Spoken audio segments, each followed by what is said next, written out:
कुठं जिहाद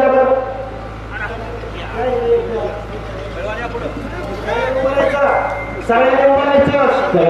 बोलायचं हा जिहाद आहे मित्र हा जिहाद सगळे सगळे विरोधक म्हणतात की आम्ही ओबीसी आरक्षणाला धक्का लावत नाही हा जिहाद म्हणजे ओबीसीचं आरक्षण संपवणारा जिहाद आहे मी सोलापूर जिल्ह्यामधून सांगतोय हा जिहाद तुम्हाला आम्हाला सार्वजनिकरित्या फरायचंय त्याला सगळ्यांना बघा महाराष्ट्र शासनाचा विरोधकांचा आमदारांचा आणि खासदारांचा हा जिहाद फाडून निषेध व्यक्त करत आहोत जय हिंद जय ज्योती जय मल्हार जय अमोल्या जय भीम जय महाराष्ट्र बहुजनाचा